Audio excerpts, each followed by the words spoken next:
Hello, everyone. Welcome back to the English Conversation Podcast.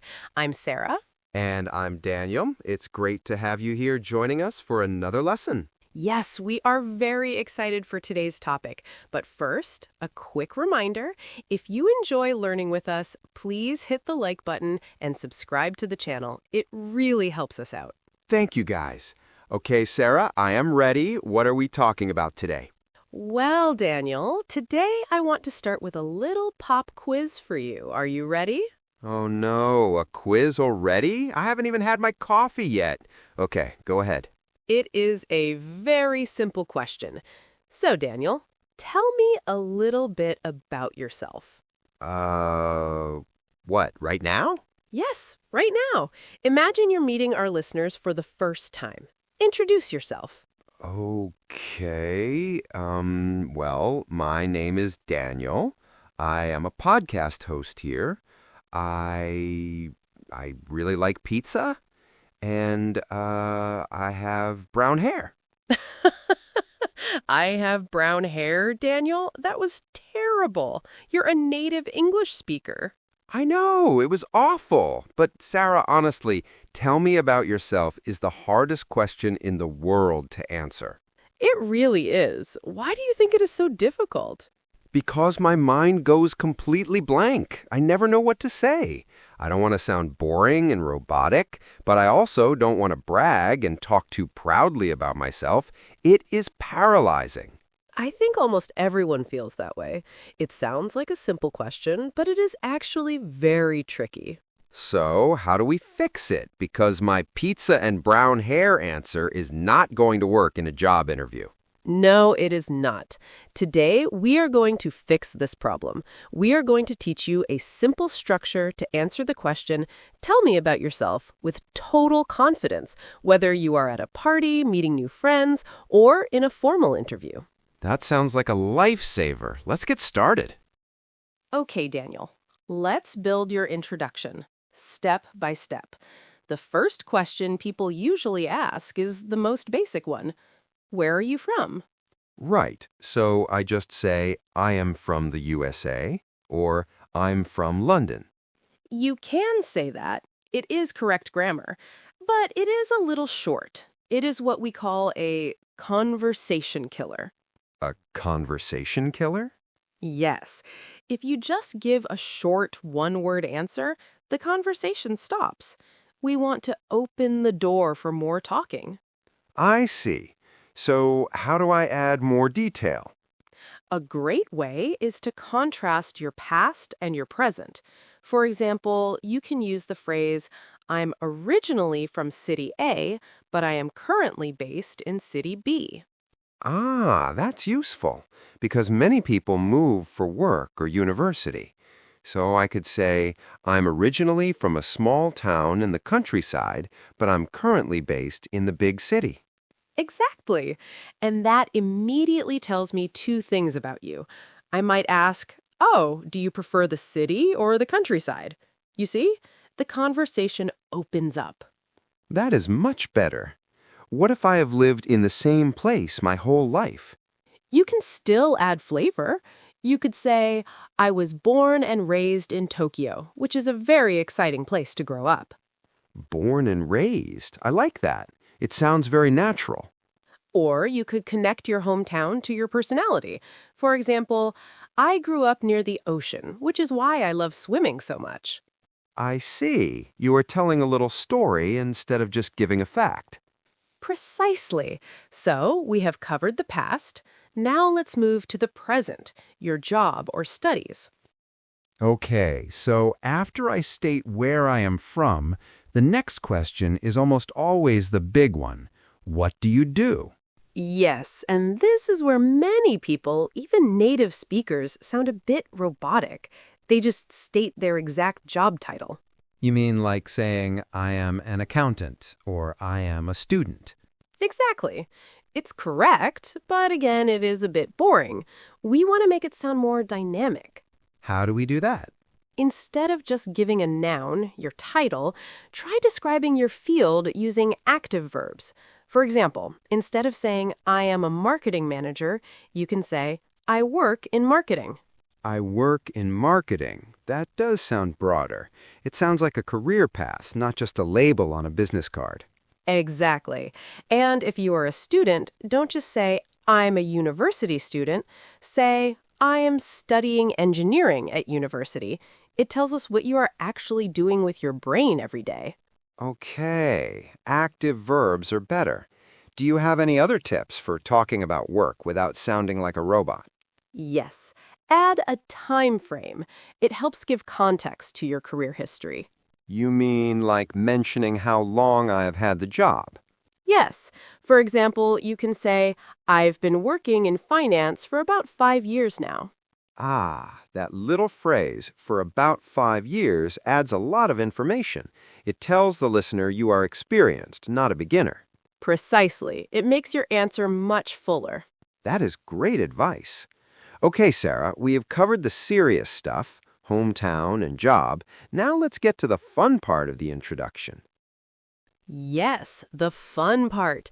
This is the most important section because it is where you show your actual personality. You stop being just a job title and become a real person.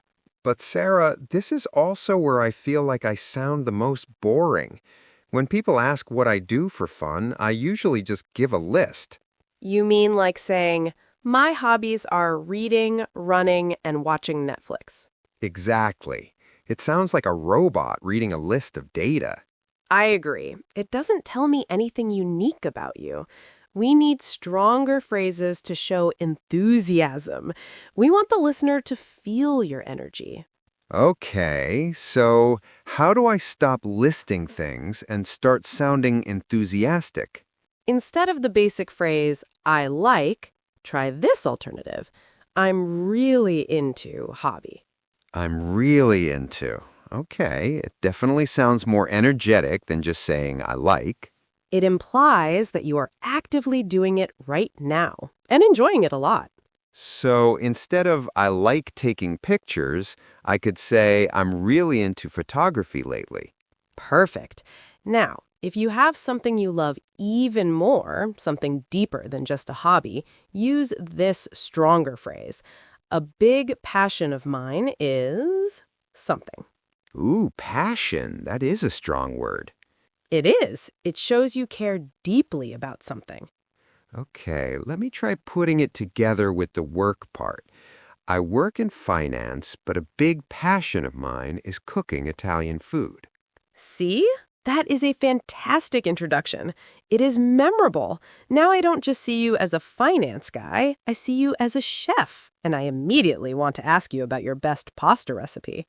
You're right. It definitely makes it easier to start a real conversation. Okay, I like these hobby phrases. What's next? Okay, Sarah, we have covered hometown, job, and hobbies. What is the final piece of the puzzle? The final step is to describe who you are as a person. Ah, this is the hardest part. How do you describe your own personality without sounding arrogant?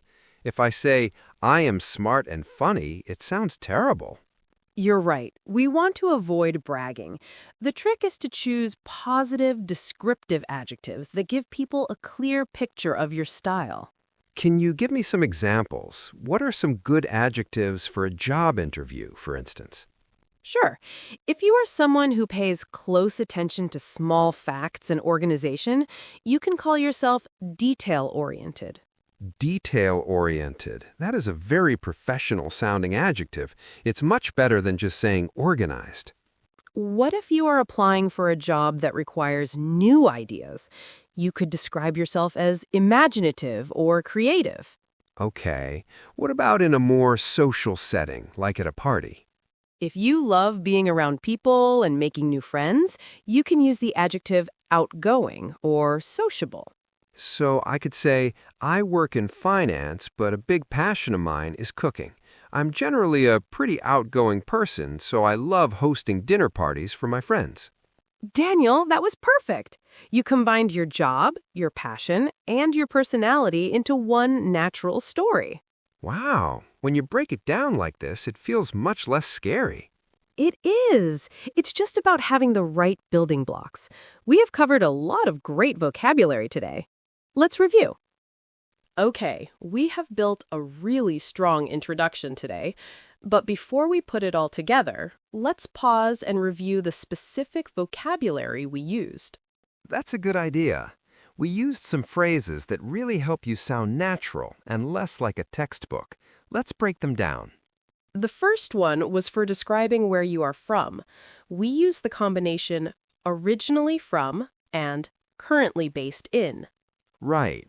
Originally from talks about your past, where you were born or grew up, and currently based in talks about your present, where you live right now for work or study.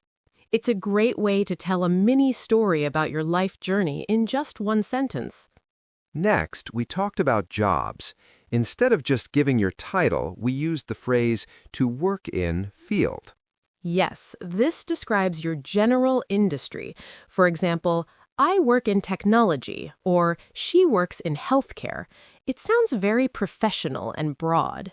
Okay, then we moved to hobbies, the fun stuff. To show enthusiasm, we replaced I like with the phrase I'm really into something.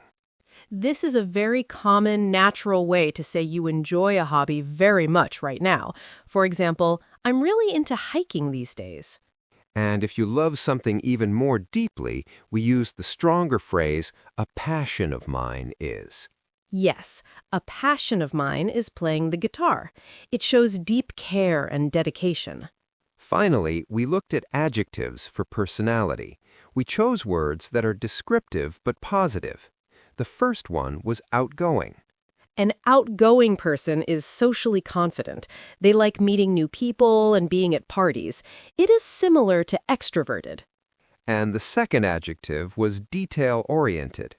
This describes someone who pays very close attention to small facts. They are organized and careful. It is a great adjective to use in a professional setting. So we have originally from/based in, working in a field, being really into something, having a passion, and being outgoing or detail-oriented. Those are great building blocks. Now let's put them all together. Sarah, I feel like I finally have a plan. My mind isn't blank anymore. That is great to hear. It really helps to have a structure. Let's quickly summarize the steps so everyone can practice their own mini speech. Okay, let's do it. Step 1 was where you are from. Right. You can contrast your past and present by saying, I'm originally from City A, but I am currently based in City B. Step 2 was what you do. Instead of just a robotic title, use active verbs to describe your field. For example, I work in education, or I am studying biology. And don't forget to mention how long you've been doing it to show your experience. Step 3 was the fun part, passions and hobbies. To sound enthusiastic, avoid boring lists. Use strong phrases like, I'm really into photography right now, or a big passion of mine is hiking. And finally, step 4 was describing your personality. Use positive, descriptive adjectives to give a clear picture of your style. Are you outgoing and social? Are you organized and detail-oriented? Choose one or two that fit you best. So, Sarah, if I put it all together, it might sound something like this.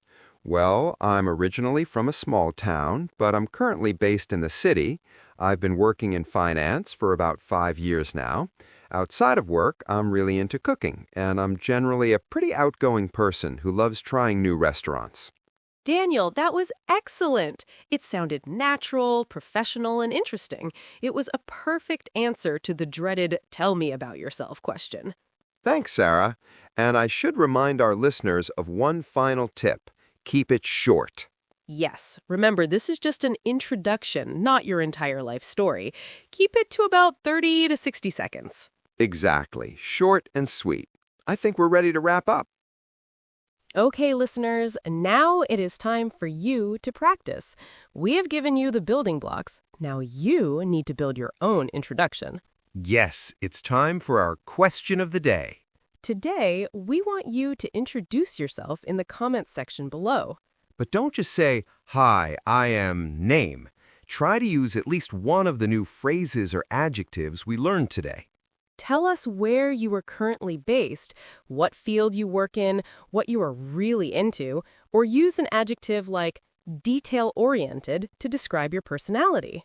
We read all of your comments, and it's a fantastic way to practice your writing. Don't worry about being perfect. The most important thing is to try. We are all learning together here, and if you found this lesson helpful and feel more confident about introducing yourself, please give this video a big thumbs up and subscribe to our channel, the English Conversation Podcast. It really helps us out, and it lets us know you want more practical videos like this one. Thank you so much for practicing with us today. You are doing great work on your English journey. Keep practicing. Be confident in who you are, and we will see you in the next episode. Bye-bye. Goodbye, everyone.